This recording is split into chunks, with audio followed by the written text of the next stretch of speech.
A police cadet trained to kill. Galveston 911. My daughter's boyfriend is beating her up. And she did. But I loved him. I would not kill him intentionally. But was it an accidental shooting or cold-blooded murder? It was supposed to be unloaded. The first thing that you're taught in the police academy is that the gun's always loaded. I don't think that she cared if there was a bullet in the chamber. It just wasn't adding up. It's Father's Day weekend, full of family gatherings, special memories, and... Galveston 911. My daughter's boyfriend is beating her up. Okay, are you there as well? No, I'm on my way there. She's calling me, telling me that she needs help. She doesn't know what to do. He's pushing her around. Okay, do you know if he has any weapons or anything? I don't know. But just hours before this panic 911 call, it was a different kind of frenzy at a popular restaurant in Galveston, Texas, where 27-year-old Chris Chapa and his girlfriend, 22-year-old Claudia Esquivel, are pulling double shifts. He had gone into work.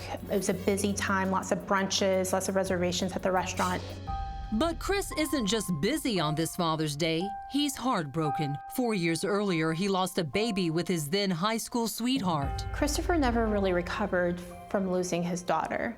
It was something that kind of stuck with him, and so he went into work with a very heavy heart, did his job the best that he could, but everyone could tell that he just wasn't himself, and so the managers let him go home early. Chris leaves while his girlfriend, Claudia, remains behind at work. My understanding is Claudia had to stay till closing. She wasn't particularly happy about that. And perhaps exhausted after recently completing the grueling training program at the local police academy in Galveston. Claudia's not a cop yet, but well on her way once she passes the state exams. It was something actually that Christopher was quite proud of, that Claudia decided she wanted to be a peace officer. He was moving up in his job at the restaurant. He had become a supervisor. He was doing training. And so he was excited to see Claudia excited about something.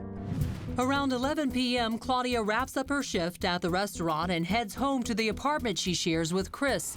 And tonight, she's got a special surprise for him. She wanted to start cooking a crab boil at like 11 o'clock at night, whereas he just wanted to kind of get ready for bed and start the next day. Somewhere in that, they started to get into an argument. An argument that Chris's sister says began earlier that day when Chris sent a text to his former high school flame. Father's Day and Mother's Day were always hard times for Christopher and his high school sweetheart. And so they didn't really keep in touch a lot after they broke up, but those 2 days of the year, they would kind of like connect with each other, through text message, just to kind of check on one another because they would always have that bond. A bond Chris's sister claims Claudia didn't like. She was very controlling. She wanted to monopolize Christopher's time. But tonight, Chris has plans of his own. While she was at work, Christopher and our youngest brother had gotten together. They'd gone to dinner. Ruining Claudia's crab boil surprise. And while the meal is left to simmer down on the stove, Claudia's anger is just beginning to boil over. At some point, Christopher was like, I'm done. I'm going to go home. I'm going to take my stuff. I'm going to my mom's house. And he started collecting his belongings and was like, this is the final straw. Final everything. At some point, she got the gun and she held it to his head and pulled the trigger.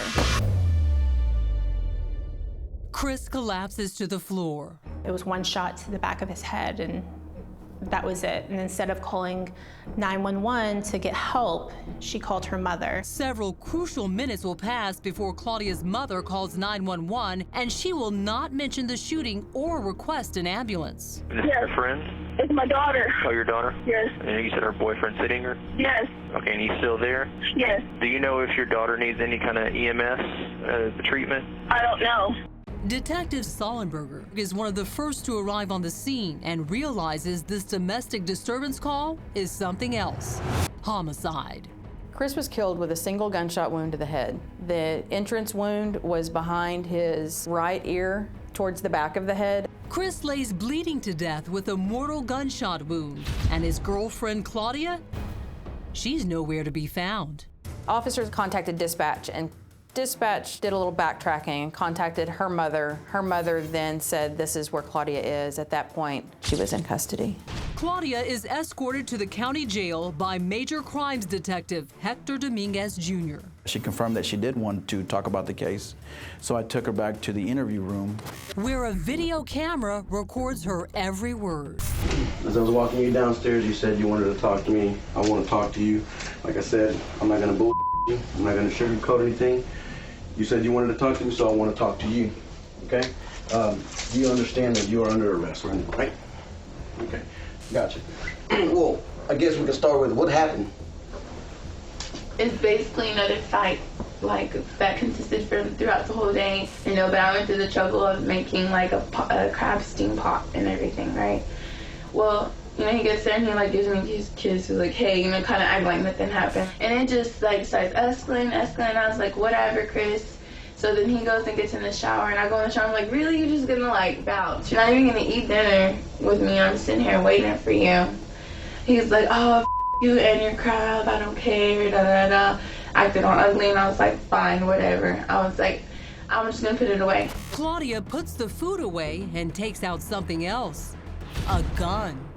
I grabbed it to scare him. I'm like, Chris, I just want you to leave. Leave or die? I did, like, point it, and I was like, get out, you know, and I'm, like, going like this for him to get out of the door, to get out of there and quit doing all, like, causing all that ruckus. And he's like, oh, you're gonna shoot me? He knows I'm not gonna shoot him. No, I wasn't gonna shoot you. But that's exactly what she did. And it caught him right here on the side of the head. And I didn't even, you know, when something happens so fast that you don't notice it, Yeah. I thought the bullet just flew out. I didn't even know it hit him until I saw him hit the floor. Because it took a minute before he just fell on the floor. Claudia claims it's a case of domestic violence that ended in an accidental shooting. She demonstrates the alleged assault to Detective Dominguez. When he starts getting all rough and, like, pushing me real hard and sending me into walls, that's like where I hit, like, the sides of the doorways and the wall and the door. And in the middle of that, you know, arms go up, and that's when the shot came out because my finger hit the trigger. But Claudia maintains she only meant to intimidate Chris, not kill him. Did you unload it? I did. I took out the magazine. I unloaded it. An unloaded gun cannot hurt someone. It was supposed to be unloaded. I took the magazine out. An unloaded gun can't hurt someone. But sadly, it wasn't unloaded. But I loved him. I would not kill him intentionally, or if I thought that I could have killed him, like, honestly, to think that there wasn't a bullet in the chamber.